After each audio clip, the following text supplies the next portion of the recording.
Buenas tardes, ¿cómo están? ¿Me escuchan ahí bien? Bueno, bueno, en primer lugar, agradecer a la Fundación por esta invitación. Es muy importante poder participar de estos encuentros virtuales. A la diputada nacional Josefina Mendoza, que gentilmente nos ha invitado, a los colegas Fernanda Reyes y a Emilio Zailbazo, que también han sido parte de la gestión de, de Juntos por el Cambio. Así que vamos a comenzar un poco sobre la idea de la construcción de herramientas que me imagino que todos ustedes tienen experiencia de gobierno, actual o pasada, y la idea de la Fundación es brindar herramientas y generar un dossier de información para que ustedes, de alguna manera, con sus equipos, puedan desplegar distintas políticas o pensar proyectos de gestión pública. En ese sentido, hoy les vengo a contar qué hicimos nosotros sobre una política pública que fue emblema de la gestión de María Eugenia Vidal, encabezada por el ex ministro de Desarrollo Social Santiago López Medrano, que fue el proceso de transformación del servicio alimentario escolar.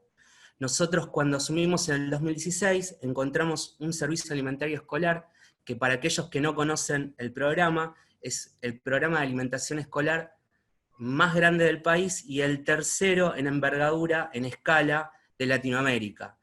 El alcance que tiene este programa es de 1.800.000 chicos. Este número es el que nosotros dejamos cuando combinamos la gestión. ¿Qué fue lo que hicimos concretamente?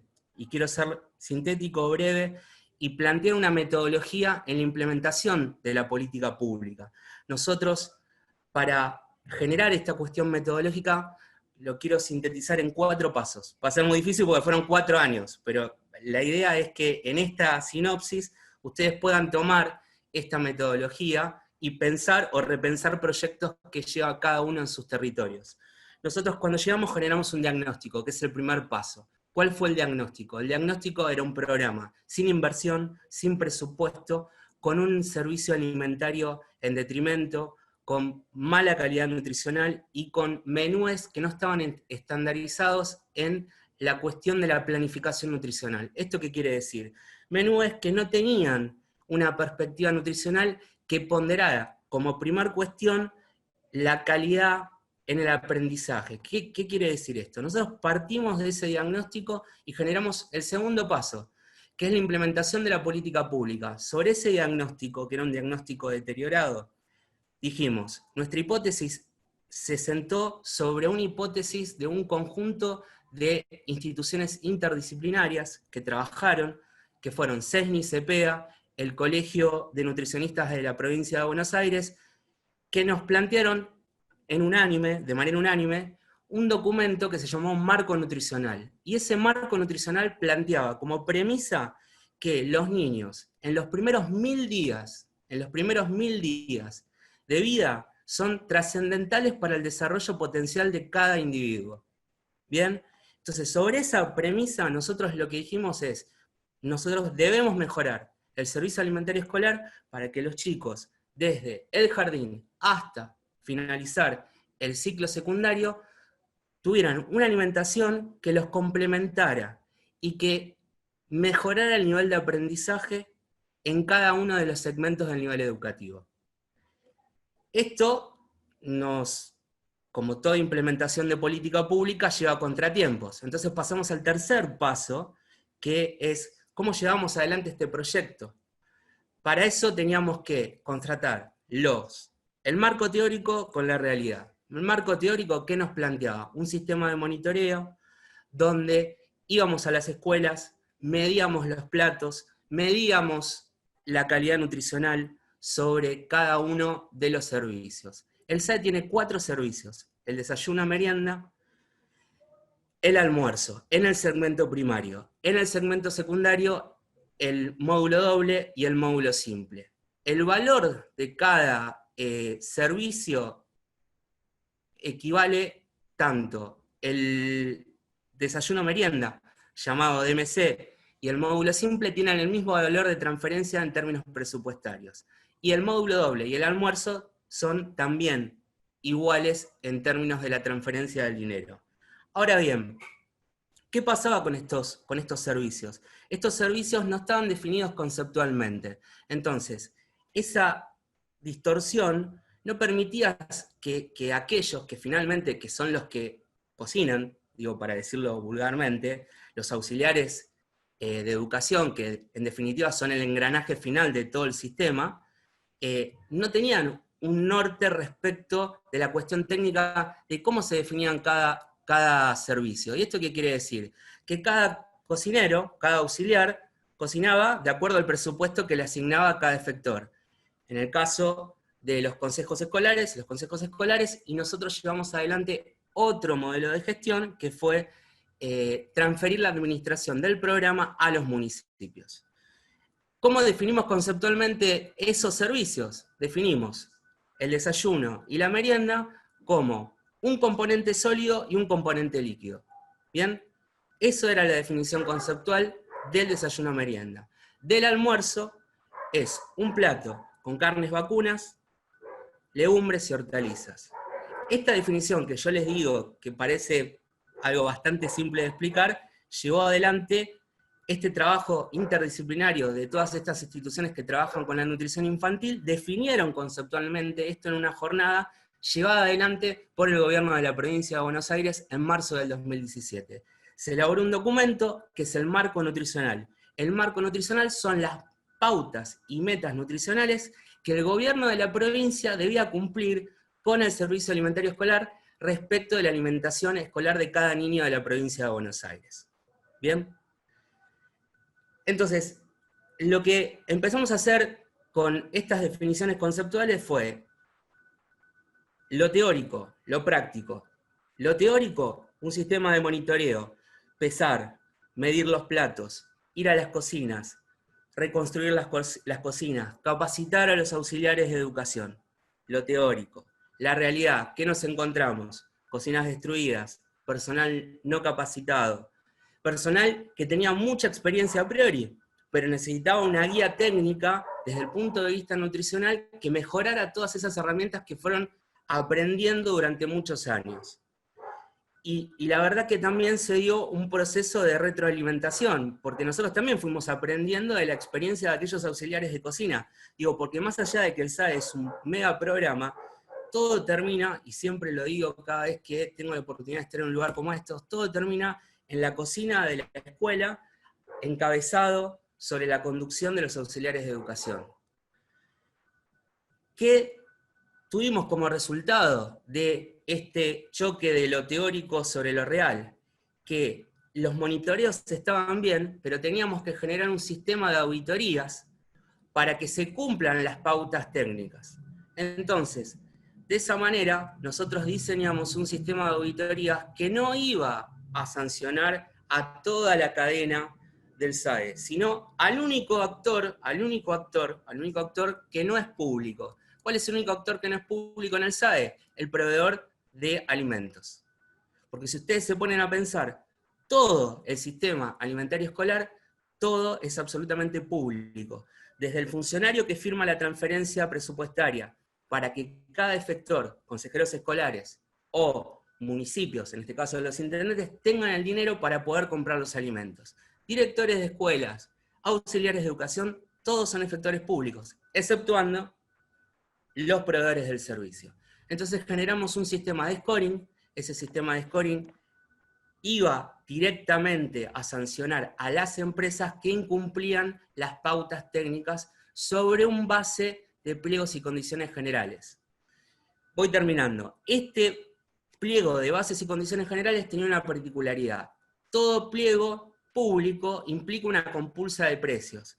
Lo que nosotros vimos en el diagnóstico primario fue que esta compulsa de precios siempre iba en detrimento de la calidad alimentaria. Entonces generamos un pliego donde los precios eran fijos, es decir, la provincia pagaba un precio fijo y los proveedores competían por calidad alimentaria. Eso fue totalmente innovador en términos de gestión pública. Nunca se había hecho un pliego de estas condiciones. Como todo lo nuevo, obviamente tuvo resistencias. Muchos recordarán que hubo una discusión muy grande respecto de esto y respecto de la transferencia en la administración del programa a los municipios. Entonces, pasamos al cuarto paso, que es la ejecución concreta de la política pública. ¿Y cuál fue la ejecución de la política? Una de las cosas que hicimos sobre toda esta ingeniería fue la implementación del marco nutricional para mejorar la calidad nutricional. 2, la implementación del pliego con precio único, precio fijo, para que no se afectara la calidad de los alimentos que llegara a cada servicio de cada chico de la provincia de Buenos Aires. 3, no menor, que fue universalizar el DMC. Ahora, sobre esto también hubo mucha polémica. ¿Qué fue universalizar el DMC? Fue incorporar a todas las escuelas del sistema educativo de la provincia de Buenos Aires que no tuvieran desayuno y merienda, la incorporamos. Eso también fue innovador y único en la historia de la provincia de Buenos Aires.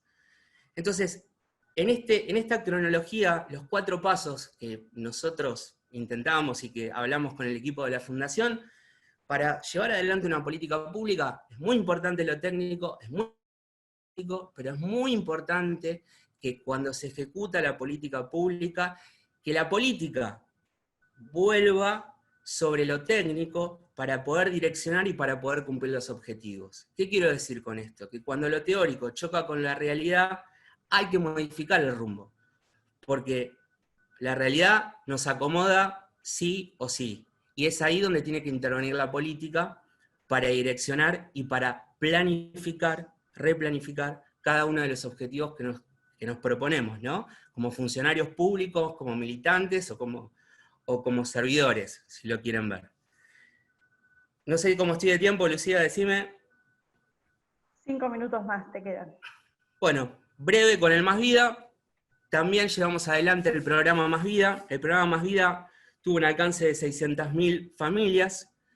También cuando llegamos, el programa estaba vaciado en términos de inversión presupuestaria. Durante 8 meses, desde abril del 2015 hasta diciembre, el Más Vida era un programa cáscara, no había transferencia de dinero. Nosotros lo que hicimos fue ponerlo en valor, reasignar un presupuesto, repensarlo técnicamente, y hoy lo que todos aquellos que conocen al Más Vida es un poco el legado de nuestra gestión. Es un programa que tiene un monto de transferencia en una tarjeta asignado específicamente y focalizado en la primera infancia, para promover la seguridad alimentaria. Por supuesto que hoy pasa a un segundo plano, porque la tarjeta alimentar, de alguna manera, está por arriba en términos de distribución de ingresos, de transferencia de ingresos. Entonces hoy el Más Vida quedó relegado. El promedio del Más Vida creo que no ha cambiado, si alguno lo tiene me puede corregir. El promedio del Más Vida, cuando dejamos la gestión en diciembre del 2019, era de 876 pesos. Nosotros no tuvimos tiempo, pero la idea en esta secuencia de implementación de una política pública era generar un programa de alcance global, no solamente en el segmento de primera infancia, es decir, desde mamás embarazadas hasta los 6 años, que era básicamente crear un programa que le íbamos a llamar Ciudadanía Bonaerense. Obviamente que la derrota electoral no nos permitió eso, y el tiempo también es otro factor que siempre hay que tener en cuenta en la gestión pública. Así que bueno, no mucho más, espero que les haya servido, y muchas gracias por escucharme. Bueno, en primer lugar, ¿me escuchan bien? ¿Se escucha bien? Bárbaro. Bueno, gracias a ustedes por la invitación, a la Fundación, a Lucía y a todo el equipo, obviamente también a la diputada Mendoza, porque la verdad que es muy importante tener estos espacios de debate y de puesta en común del trabajo que se realizó durante tanto tiempo y con mucho esfuerzo. Y aparte me dan el placer de poder compartir el panel con Maxi y con Emilio, que hace mucho que nos vemos. Compartíamos todos los lunes y de pronto después de la gestión dejamos de compartir, así que nada, es un reencuentro muy lindo.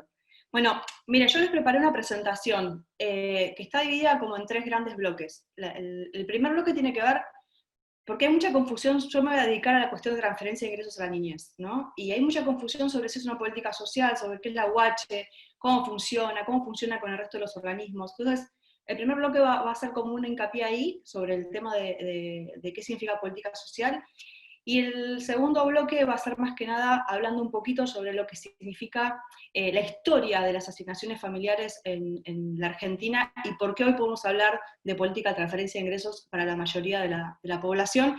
Y a lo último simplemente voy a pasar un chivo que tiene que ver el proyecto de ingresos a la niñez, que solo para que tengan una idea de qué se trata, que es un proyecto que venimos haciendo con Lilita hace mucho tiempo. Así que vamos a ir, son bastante específicas, pero quería traerles estos datos porque creo que sirven, a nosotros nos sirvió mucho en ANSES, y sirven también para poder compartirlo en cada uno de los lugares donde estemos. ¿Comparto? ¿Les parece? Perfecto. Bueno, la primera cuestión que quería dejar en claro es que cuando hablamos de políticas sociales, muchas veces confundimos políticas sociales con planes sociales, y me parece que eso también en nuestro discurso o en nuestra discusión política es un error conceptual y grave, porque cuando hablamos de políticas sociales estamos hablando de que claramente, yo traje datos del 2019 porque los datos actuales, primero que no los tenemos 100% actualizados y después que con la pandemia esto varíe bastante, pero me parece que es una muestra de cómo sería un presupuesto estimado y que de hecho era el que nosotros manejábamos el año pasado a nivel nacional. Cuando hablamos de políticas sociales hablamos que es el 63% del gasto, pero eso no son planes sociales. Y en el segundo, por eso acá les agrego este gráfico, lo que muestra es cuando uno desagrega lo que es la política social, lo que se encuentra es que cuando habla de política social habla de muchas cosas. Habla de seguridad social, ustedes ven cuando marco con la flecha, ¿se ve? Hablo de seguridad social, hablo de educación, hablo de salud, hablo de protección y asistencia social, que ahí puede haber, ahí se encuentra lo que entendemos por plan social o lo que sería manos a la obra o lo que fuera Haciendo Futuro, ¿sí? Después tenemos ciencia y técnica, vivienda y urbanismo, que son todas las políticas de vivienda, y agua potable y alcantarillado. Todo eso engloba lo que es las políticas sociales o el gasto social de un presupuesto.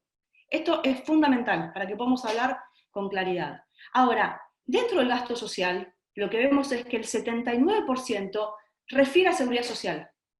O sea, con Emilio se manejaba el 79% del presupuesto de la seguridad social, ¿sí? Y de resto, en realidad, cuando hablamos de educación hablamos del 9%, cuando hablamos de protección y asistencia social, que podría ser los planes sociales, estamos hablando del 2%. Entonces, es importante ver esto, o sea, que los programas sociales o planes sociales son el 2% del presupuesto del gasto social, ¿sí? Ahora, cuando nos metemos en la seguridad social, ¿de qué estamos hablando? ¿De cuánta plata, de todo lo que es la seguridad social, que es la mayor parte del presupuesto destinado a políticas sociales? ¿En qué se va la plata, principalmente? ¿A qué se destina? El 79% de esos recursos se destina a prestaciones previsionales, que son las jubilaciones. Después, un 6% se destina a asignaciones familiares y otro 6% a asignación universal a la niñez. Esto también es importante porque muchas veces hemos escuchado que dicen la plata de los jubilados se va en las asignaciones universales. Mira, la plata de los jubilados es el gran porcentaje del presupuesto destinado a seguridad social y el solo 6% es AUH, asignación universal por hijo, y solo un 6% de asignación familiar. Estamos hablando de aproximadamente el 1,2% del Producto Bruto argentino. ¿Sí? Y el resto es el 5 y el 4, que es el resto de las pensiones por invalidez, lo que puede hacer seguro de desempleo, etc. Hasta acá estamos aclarando de qué hablamos cuando hablamos de política social y qué hablamos cuando hablamos de programas sociales. Nosotros cuando nos fuimos de gobierno estábamos aproximadamente cerca de 400.000 planes sociales que podrían ser los Hacemos Futuro, ¿sí? En una población con una población de casi 40 millones de habitantes. También digo esto porque a veces se sobreestima de lo que pueden significar los programas sociales o las políticas de programas específicos que son focalizados, como que son un montón, y la verdad que lo cierto es que en proporción es mucho menos de lo que se dice, por lo menos lo que se conoce de sentido común. Ahora, ¿qué pasa cuando hablamos de cobertura a la niñez en la Argentina? Ya nos entendimos lo que es política social, ahora nos metemos en la seguridad social. Ahora, ¿de qué hablamos cuando hablamos de cobertura de niñez? Miren, hoy en la Argentina lo que existe son diferentes formas de transferencia de ingresos hacia los chicos. ¿De qué depende esas transferencias de ingresos? Indefectiblemente de la situación laboral de los padres.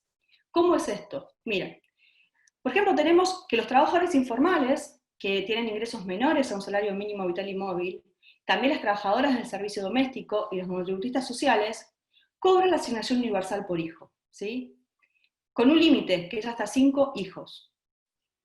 Y aparte tienen que presentar una libreta, que muchos de ustedes ya lo deben saber, que tiene que tener las condiciones de salud y educación, ¿sí?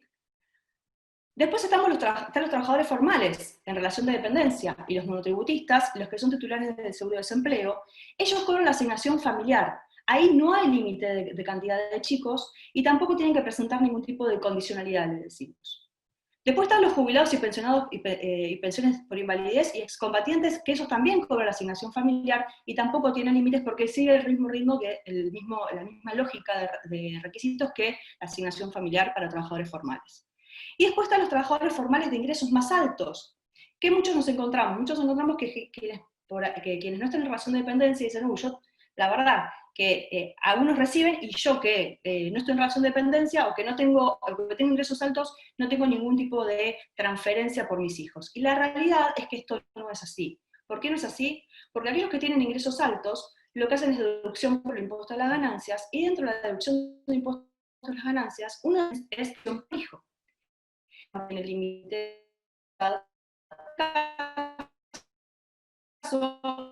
cuando vemos la incompatibilidad, tampoco tiene ningún tipo de condicionalidad, no se requiere absolutamente nada más que certificar que es su hijo, y en los tres casos lo que estamos observando es que los valores son distintos. Mientras que cuando nosotros tenemos la asignación universal de cerca de 3.300 pesos, el nivel más bajo de asignación familiar también en ese valor, los ingresos de las familias son mayores, el ingreso por la asignación familiar va disminuyendo. Ahora, ¿qué es lo que cobran? ¿Qué es lo que pueden deducir los que cobran mayores ingresos por deducción de impuestos a las ganancias? Ellos lo que pueden deducir es un valor que está cerca de los 3.000 pesos. Los avances que hemos tenido en términos similares es poner como la foto de en qué estado de situación estamos. ¿De qué hablamos cuando hablamos de cobertura del niñez? Hay cerca en la información, todo lo que estoy dando es información pública que está accesible para quien quiera consultarla. Es que 6 millones tienen el tipo de cobertura de ANSES, 4,3 millones tienen asignación universal, 3,9 tienen asignación familiar, monotributistas 425.000, desempleo, etc. Y deducción por el impuesto a la ganancia es cerca de 1,1 millón de chicos, ¿sí? Ahora, ¿qué pasa con el resto de los chicos que no tienen ningún tipo de cobertura, por lo menos que no dependen de ANSES? No es que no tienen cobertura alguna, porque como ustedes bien saben, las provincias pueden, el sector depende del lugar, el sector educativo tenga asignaciones familiares y toda una provincia tenga sus asignaciones provinciales específicas y nosotros no lo vamos a estar computando. Por tanto, hay niños que no están cubiertos por ANSES, pero pueden tener algún tipo de cobertura. De esos niños estamos hablando que son cerca de 3 millones, de los cuales, y esto es importante, tenemos que los chicos que son el hijo sexto, digamos, no tienen, porque es hasta 5 hijos lo que es aguache, 15.000 chicos no tienen cobertura, por son el hijo número 6 o más, y acá les dejamos algunos otros datos, como puede ser que tengan un único padre, que los datos que tengan no estén completos en las bases de ANSES, y que tengan o que no tengan padres tampoco los datos, y que eso tampoco haga difícil poder corroborar qué es lo que se les tiene que pagar. Es importante, y esto sí para que nosotros entendamos en la gestión, ANSES, si no tiene los datos del padre o la madre, o de los titulares del niño, no puede otorgar el derecho. Por eso es tan importante que tengan el DNI, por eso es tan importante cómo funciona el registro civil, por eso es tan importante el intercambio de datos. Cuando esa información llega al ANSES, después el cruce de datos es automático y si le corresponde el derecho, se les va a otorgar AUH o asignación familiar. Pero es esto que vemos acá, que después Emilio seguramente lo va a nombrar, nosotros trabajamos muchísimo acá, y lo cierto es que es fundamental que estemos atentos a que esta información esté disponible en las bases de datos de ANSES y que esté siempre actualizado el vínculo de esos chicos con qué adulto responsable está a cargo para poder estar cobrando el derecho que le corresponde. Ahora, ahí ya tenemos la foto, que son las políticas sociales, cómo es el nivel de cobertura, y acá voy a hacer un clic, un segundo, porque Maxi planteaba algo que era muy importante. Uno puede tener el mejor diseño en la política pública, pero si no interactúa con los actores específicos que están en el territorio, ninguna política pública es viable. Y esto y además es muy importante el ir y vuelta, ¿no? El nexo entre lo que ocurre en el territorio y los problemas que pasan en el día a día con las personas que están frente a la ciudadanía y quienes están en el diseño de la política. O sea, este ida y vuelta es fundamental para que eso efectivamente funcione. ¿Qué nos encontramos nosotros? Que había muchas barreras de acceso a la asignación universal. ¿Qué significa barreras de acceso? Que estaba la ley, estaban los mecanismos, estaban las acciones, estaba el Estado presente, sin embargo había chicos que no, de una u otra manera, no, por alguna razón no podían acceder al derecho. ¿Por qué no podían acceder al derecho? Por varias razones. Una, por problemas de identidad y nacionalidad. No podían acreditar su identidad porque no tenían DNI, o lo podían acreditar, pero no tenían los datos de sus padres, y eso también no tenían los adultos asignados, ¿sí? La nacionalidad, no estaba acreditada su nacionalidad. Bueno, esto implicaba un problema en sí mismo. Otro problema era el tema vincular. ¿Qué pasaba con los chicos que no estaban a cargo de sus padres, sino de la abuela? Y la tenencia todavía no estaba por salir. Y durante ese tiempo, hasta que salía la tenencia, ¿cómo hacían para poder cobrar la asignación universal o la asignación familiar? Entonces, les correspondía el derecho, pero efectivamente no lo estaban recibiendo. Ingreso y relación laboral, si eran monotributistas, si cambiaban de relación con respecto a FIP, eso también generaba bastantes ruidos, que estuvimos trabajándolo en muchos de entre CES. Y por último, la condicionalidad. ¿Qué pasaba si no podía acreditar que el chico estaba yendo al colegio o que el chico estaba con los controles sanitarios y no llegaba a presentar libreta? ¿Sí? Esta famosa libreta de la asignación universal. No cobraba. Lo que se hacía, se suspendía el pago del 20%, nosotros hicimos varias prórrogas y trabajamos bastante en este tema, pero lo cierto que era una limitación. Ahora, ¿qué nos da? Que estas realidades, indefectiblemente teníamos que trabajarlas con alguien. ¿Y quiénes eran los actores? ¿Era nación? Sí, pero era sí o sí lo local y lo provincial.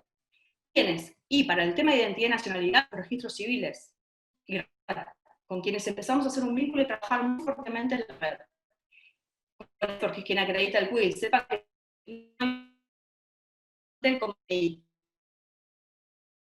educación para el tema de nacionalidad, y acá el link con ese estudio, nosotros trabajamos muchísimo con educación en la provincia de Buenos Aires y también con otras provincias, en el intercambio de información, y también en la búsqueda de los chicos que veíamos que estaban dentro del sistema educativo, pero sin embargo no presentaron la libreta. Entonces, esto es algo que a nosotros nos generaba una gran alerta. ¿Por qué el chico estaba en el sistema y no presentaba la libreta? ¿Qué problema había ahí? Y por lo tanto, ese chico estaba en riesgo de perder la asignación universal. Entonces, después trabajamos con desarrollo social y trabajamos con justicia. ¿Por qué desarrollo social y justicia? Porque desarrollo social tenía políticas focalizadas sobre algunos sectores más vulnerables, y era importante que si observábamos que había situaciones de vulnerabilidad, estuviesen más que presente, y con la prensa de Buenos Aires trabajamos un montón y muy bien. Y después con la justicia por esta cuestión de los vínculos, ¿no? ¿Qué pasaba cuando el chico, en los organismos de niñez, qué pasaba cuando los chicos no estaban con sus padres o estaban en un hogar? Y ahí también avanzamos bastante en términos de cómo hacíamos para reasignar el derecho en estos chicos que no estaban con sus padres. ¿Cómo trabajamos esto? Principalmente con intercambio de información, creímos que era fundamental y por eso empezamos a trabajar en intercambio de información tanto con RENAPER como con salud como con educación, porque entendemos que ¿para qué vamos a seguir generando mayores niveles de barreras cuando la información está intrasector público?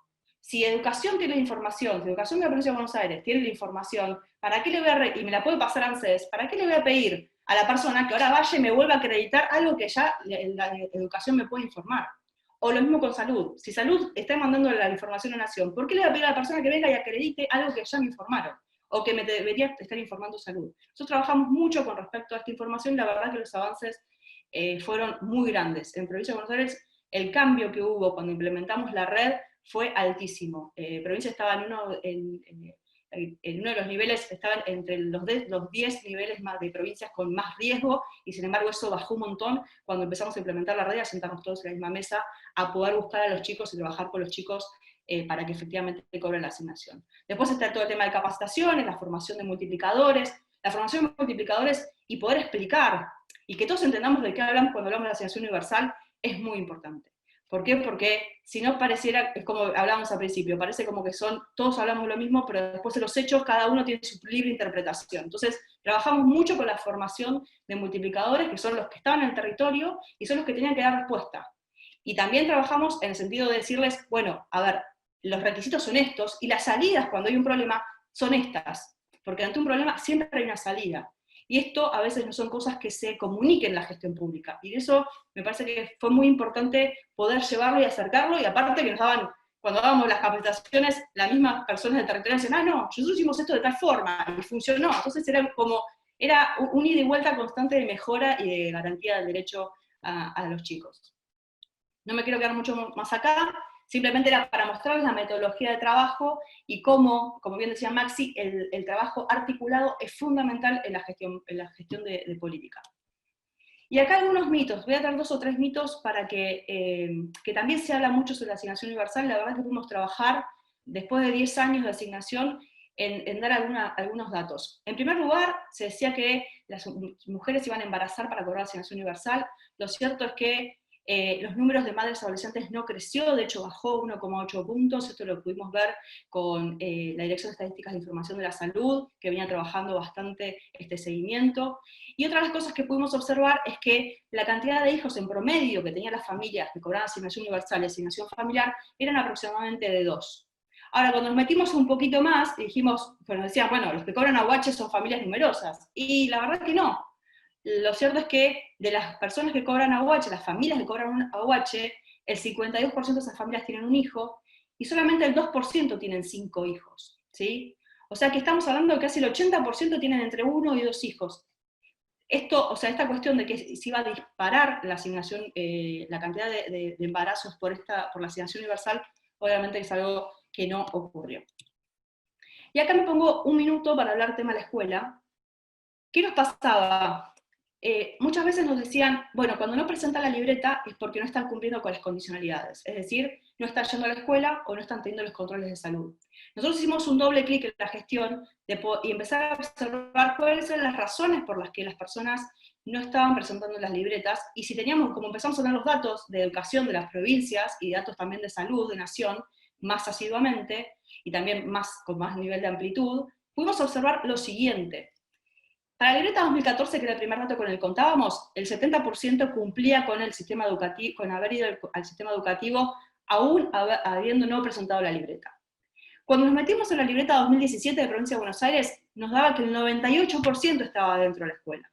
O sea que no era un problema de falta de no ir al colegio lo que implicaba la no presentación, ¿sí? Y cuando nos vimos en la libreta 2018, que fue la última libreta que analizamos antes de terminar la gestión, vimos que a nivel nacional el 89%, según los datos que teníamos, había asistido a la escuela. Entonces, lo cierto es que la asistencia a la escuela está. Lo que no le podemos pedir a la asignación universal, ni a ninguna transferencia de ingresos, es que resuelva los problemas que podemos tener dentro del sistema educativo, o que resuelva los problemas que podemos tener dentro del sistema de salud. Es una transferencia de ingresos, y que por lo que tenemos que hacer es que esto nos muestra o nos abre una serie de problemáticas que hay que abordar, pero que no se resuelven desde una cantidad de dinero que se otorga mensualmente, ¿sí? Lo que implica la transferencia es un piso que obviamente que genera un nivel de prevención, digamos, de poder prever a las familias un nivel de ingresos que sabe, aparte de las familias nos decían, nosotros sabemos todos los meses que esta plata está, y eso nos da una gran seguridad, y se complementa con trabajo informal, obviamente, en el caso de la asignación universal, pero obviamente que esto no resuelva que los chicos vayan sí o sí al colegio, ni va a resolver que los chicos no dejen de asistir a la escuela. Digamos, esto es un problema mucho más profundo, y lo que permite la red es poder identificar, porque como nos sentamos todos en el mismo ámbito, poder identificar cuáles son los problemas y cómo poder abordarlos integral y articuladamente. Y la tercera cuestión que les quería mostrar era que la asignación universal no es un plan más. Vieron que los planes eran el 2% de la política de gasto social, y que la asignación universal está dentro del gasto de seguridad social, y era el mismo que la asignación familiar, ¿sí? ¿Por qué no es un plan más? Primero, porque es un derecho que está asignado por ley, no es arbitrario, y esto es muy importante que ustedes lo sepan, el nivel de discrecionalidad es nula en términos de otorgamiento de la asignación universal, así como la asignación familiar. ¿Por qué? Porque todos los meses sistemáticamente se cruzan 13 millones de datos de todos los chicos, conjuntamente con los datos de sus tutores o encargados o padres o madres, y se establece si efectivamente a esa persona le corresponde o no el derecho, todos los meses. Y los datos son automáticos, llegan de RENAPER si es una alta nueva, y de la misma forma si hay cambios con respecto a su situación laboral, vienen desde AFIP. El intercambio de datos que hay allí y las matrices que se manejan desde allí son enormes. Por lo tanto, no hay discrecionalidad ni hay arbitrariedad. La tercera cuestión es que no hay intermediarios. Y esto es muy importante también, porque nosotros hemos visto que el avance que tuvimos en poder llegar a muchos lugares de nuestro país y poder acercarnos cada vez más, o sea, que las distancias fueran cada vez más cortas, hace que la presencia del Estado evite los intermediarios que se abusan de la vulnerabilidad de muchas personas, ¿sí? El clientelismo político, sin lugar a dudas, empieza a reducirse cuando el Estado está presente, y una presencia activa, no presencia de, bueno, me quedo acá, acá me ven, acá estoy. No, una presencia activa, comprometida, responsable, y eso ha sido el trabajo que se ha hecho durante estos años. Y por último, esta cuestión de que, como les dije, no es arbitraria y por tanto tampoco es automática, lo que genera que no haya discrecionalidad. ¿Y por qué les digo que no es un plan más? Esto que acaban de ver, van a decir, esto es un chino que me acabas de tirar a las 8 de la noche, yo no, les pido un minuto de concentración. ¿Por qué? Esto es una línea de tiempo, ¿sí? Es una línea de tiempo, la voy a tratar de... Ahí está. Es una línea de tiempo, voy a irme acá abajo. Fer, perdón que te interrumpa, sí. Viene muy entretenido, pero faltan 2 minutos para poder... Ya termino, es esta y otra más. Vale, así gracias. que es solamente para mostrarles el avance. Digo, es una línea de tiempo que lo que muestra es cómo al principio, del 1940 a 1997, se entendían las asignaciones familiares específicamente relacionadas con el mercado laboral, con el derecho del trabajador, y también con un sesgo de género, porque quienes recibían la asignación familiar eran los hijos de los trabajadores formales, hombres, ¿sí? Porque eran quienes podían entrar al mercado laboral.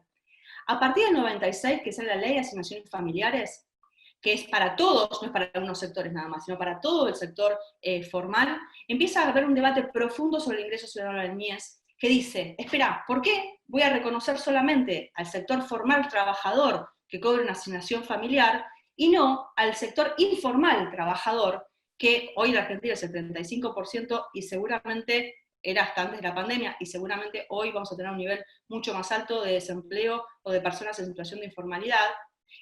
Lo cierto es, ¿por qué no le reconozco a esa población también este mismo derecho? Entonces empieza a hablarse del ingreso ciudadano del MIES, con un debate profundo que se da hasta el 2009, donde allí sale la asignación universal.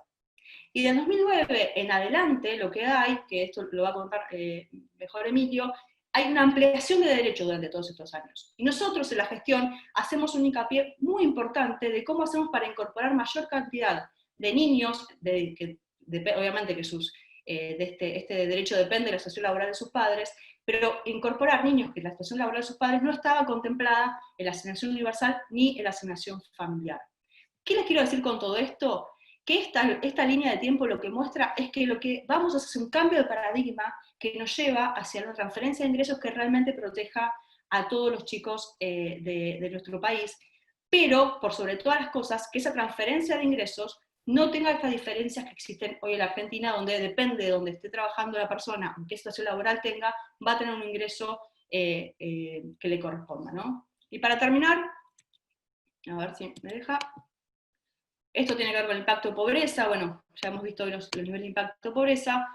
Y por último, y recordemos que hoy los datos de pobreza del INDEC dice que el 56% de los chicos de nuestro país son pobres, estamos hablando de cerca de 7 millones de chicos aproximadamente. Este dato tiene que ser, obviamente, un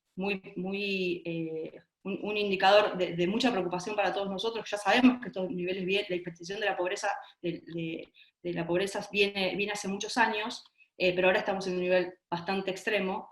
Y esto lo que les muestro acá es el ingreso ciudadano del MIES, que es un proyecto que hace muchos años, del 97, que viene presentando Elisa Carca y Elisa Carrió, que tiene esta idea de universalizar el ingreso para todos los chicos, para evitar estas barreras de acceso que hoy existen, y sobre todas las cosas está acompañada por una reforma tributaria que estamos trabajándola para ver, obviamente, la forma en que esto se financia, porque había una reforma que habíamos hecho, pero obviamente que el contexto no lo permite. Así que esto se los dejo para que lo tengan, y solamente una frase final de Rawls, que es alguien con el que siempre nos identificamos, es los principios de justicia se eligen detrás de un velo de ignorancia. Esto significa que cuando uno establece y piensa la política pública, lo que tiene que imaginar como sociedad es que es independiente esa política pública del lugar donde uno esté. o sea, sin saber, como nos pasa hoy, nada más claro que la actualidad, sin saber cuál va a ser nuestra situación económica, si vamos a estar en mejor condición, en peor condición, en qué lugar, digamos, dónde vamos a nacer, en qué provincia, en qué localidad. Cuando uno piensa en la política pública, tiene que pensarlos desde los principios de justicia y tener esta visión como una sociedad integrada y garantizar, obviamente, la igualdad y la libertad para todos. Así que muchísimas gracias, creo que no me extendí demasiado, te dejo para las preguntas. Bueno, muchas gracias, Antonio. ¿Me escuchan bien ahí? Perfecto. Hágame dedito para arriba si se escucha. Bueno, gracias. Estuve viendo ahí un poco las caras de todos, la verdad que es un gusto volver a encontrarse. Estoy acá repasando también las 4 pantallas para verlos. Y mi más sincera admiración para ustedes. Hay algunos conozco, otros no, pero muchos de ustedes trabajando en el territorio, muy cerca de la gente, con temas sociales, consejeros escolares, gente que trabajaba en las oficinas de ANSES, bueno, todos en áreas sociales, y la verdad que cuán necesario en nuestro país tener gente honesta y trabajadora en estas áreas, ¿no? Hace un rato veía en el diario esta lamentable cifra de pobreza, no sé si vieron, hoy se anunció el número de pobreza en 40.9, casi 41 puntos 41% de los argentinos están debajo de la línea de la pobreza, y recordaba de vuelta algo que yo siempre trato de hacer, que es ¿por qué me metí en estos temas? ¿Por qué me metí en el sector público? Y mi vocación es justamente por eso, digamos, en 2001 cuando vino esa gran crisis, muchos familiares míos con muchos problemas económicos, y dije, ¿cómo puede ser que suceda esto en el país? Y ese fue el principal impulso para que yo me metiera en el sector público, y más con los temas sociales. Y bueno, la verdad que me duele en el corazón ver estos números nuevamente, y bueno, pero siempre lo último que se pierde es la esperanza, ¿no? Y por eso estamos acá, para seguir aprendiendo, para trabajar en equipo también, qué importante trabajar en equipo. Ahí al comienzo, antes de que ustedes se conectaran, hablábamos con Maxi y demás, que habíamos trabajado juntos en la Villa 20, cuando, no sé si se acuerdan, en Cava, cuando se hizo la toma hace muchos años. Yo estaba en el Instituto de la Vivienda, él estaba con Santi López Medrano, y articulábamos muchísimo, ¿no es cierto?, para después lo que prometimos ahí, que era hacer todos esos edificios tan lindos de vivienda, los terminó haciendo, no los hice durante mi gestión en el IBC, los hizo la gestión siguiente, pero tomando lo que habíamos arrancado nosotros. Y bueno, y a nivel nacional también trabajamos así, porque teníamos el gabinete social con Carolina Stanley, que articulaba un montón con María Eugenia Vidal. A nivel nacional también estaba, bueno, el ministro de Educación, el director de PAMI, estaba también el ministro de Salud, y tratábamos todos los días de hacer las cosas un poco mejor, pensando cómo coordinar las políticas. Y hoy nos toca hablar de lo que es la política de niños, niñas y adolescentes, y siguiendo un poco lo que decía Fernanda, que también fue muy lindo ver a Fernanda, que trabajamos tanto juntos, en ese cuadro que ella mostraba de los 13 millones de niños, niñas y adolescentes que tenemos en la Argentina, tenemos esta gran noticia que prácticamente 10 millones tienen algún tipo de cobertura. Si hablamos de un 41% de pobreza general en la Argentina, todos sabemos que en los niños y en los jóvenes es peor todavía. Entonces, ¿cuán importante es esto hoy en la Argentina y cuánto tenemos que defenderlo y mejorarlo?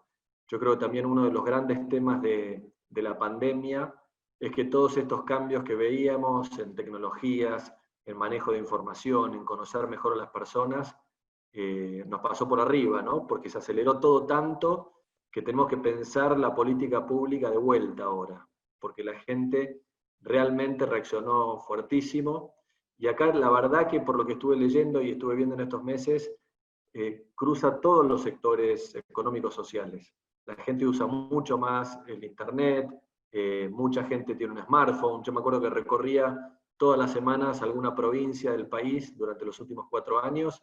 Recuerdo una de las últimas visitas en Misiones, cerca de Oberá, pero en el interior de Oberá, en el medio de la nada, una reunión con madres de Ahuache, Era una casa que no tenía ni ventanas, era abierto, digamos, no era techo, la verdad una situación de extrema pobreza, y pregunté, ¿quién tiene un smartphone?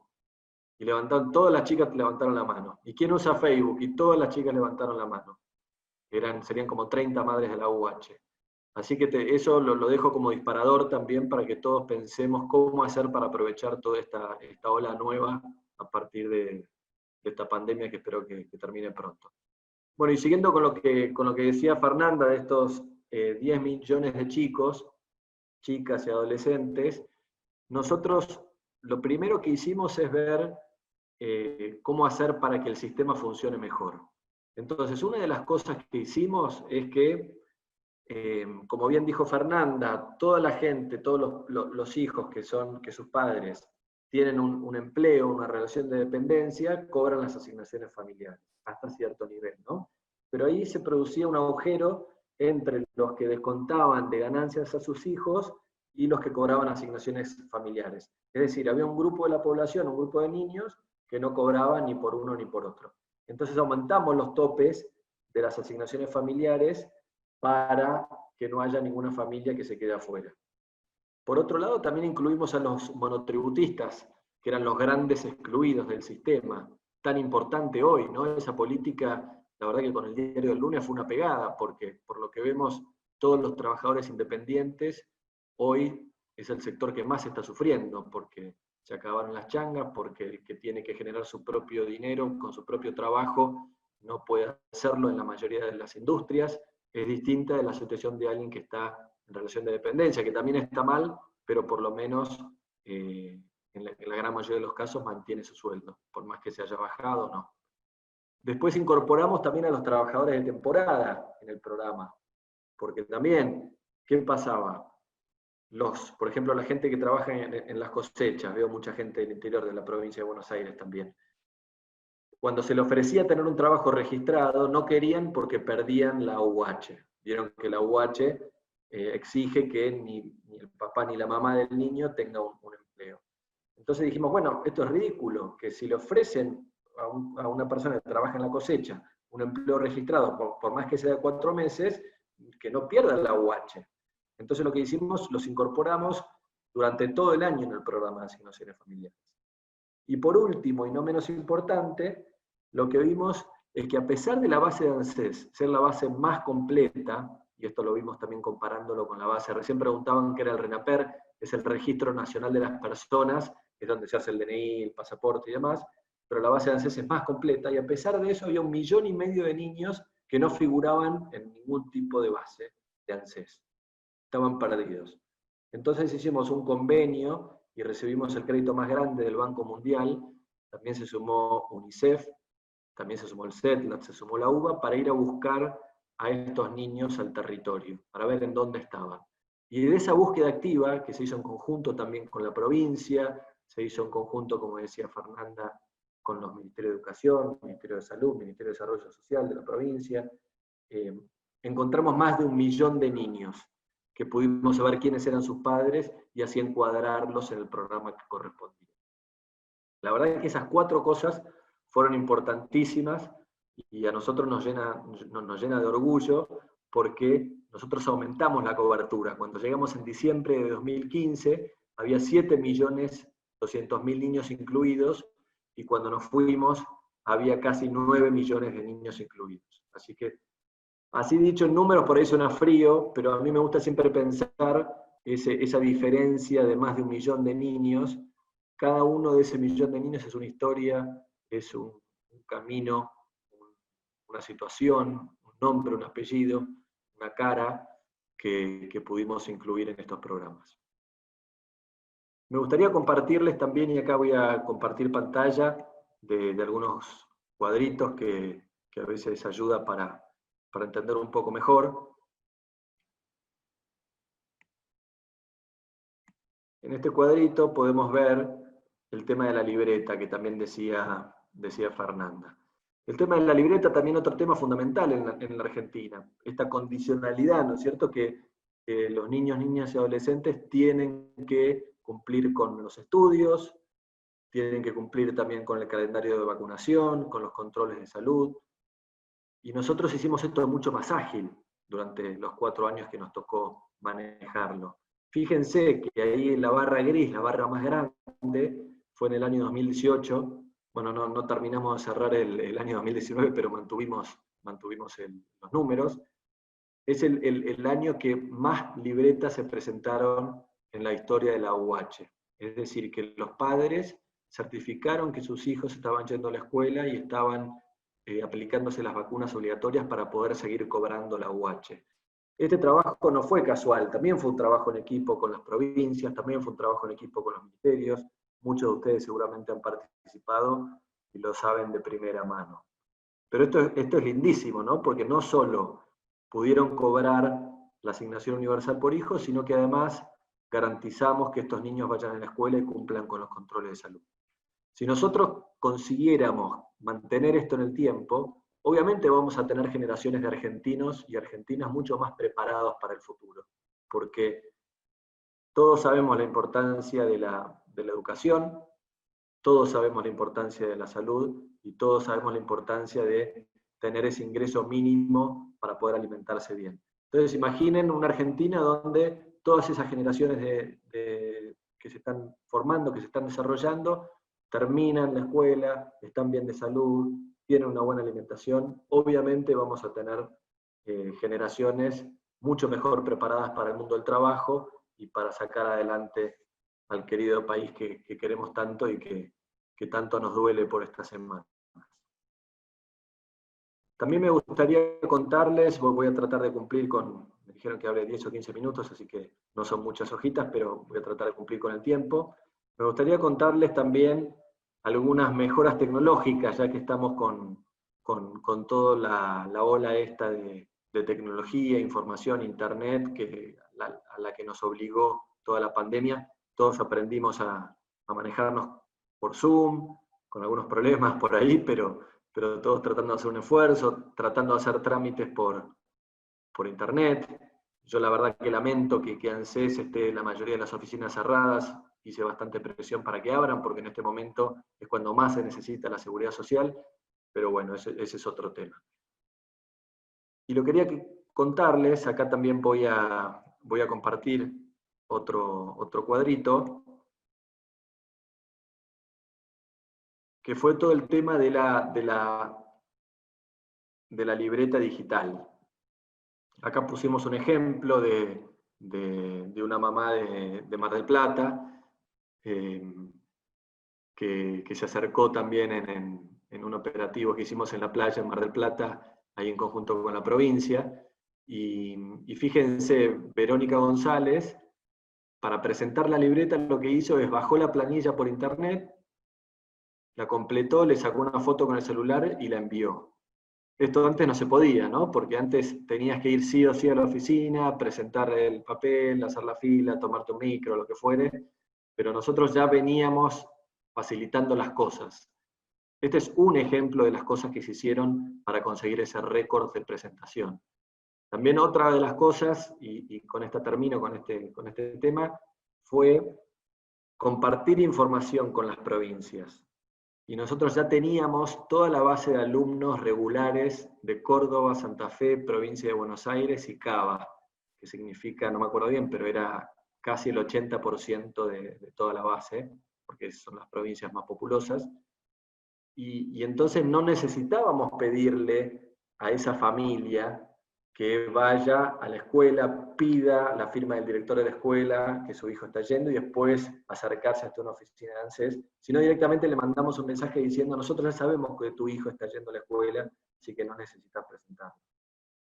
Esto también es un poco cómo sentimos nosotros la política social, ¿no? No es una política clientelar que nosotros pedimos cosas y tienen que venir y que nos tienen que ver la cara, sino que tratamos de facilitarle la vida a la gente. Y bien que lo hicimos y bien que conseguimos los resultados que hablábamos recién. Acá un poquito más de este tema, del tema de ventanilla única.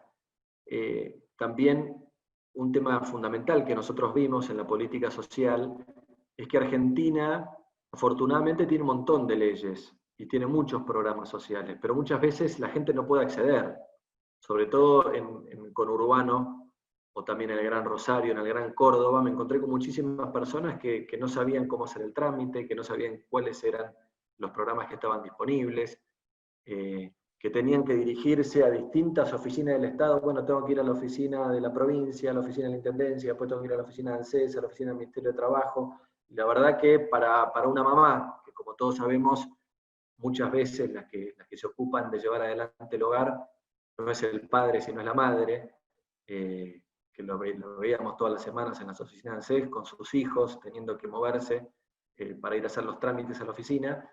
Poder facilitarles que puedan hacer todos los trámites en un mismo lugar, hablaba muy bien del trabajo y del respeto que nosotros sentimos hacia la gente. Fíjense que nosotros aumentamos los puntos de contacto en todo el país, aumentamos al 95% la cobertura de todos los trámites, hicimos un récord de trámites y además juntamos distintos trámites en la oficina de ANSES. Vos podías, en muchas oficinas de ANSES, también sacar el DNI, sacar tu credencial de PAMI, podías también hacer los trámites de los programas sociales de desarrollo social, eso lo hicimos junto con Carolina. Si llamabas al centro de atención telefónico de ANSES, también podías resolver trámites del Ministerio de Educación, por ejemplo.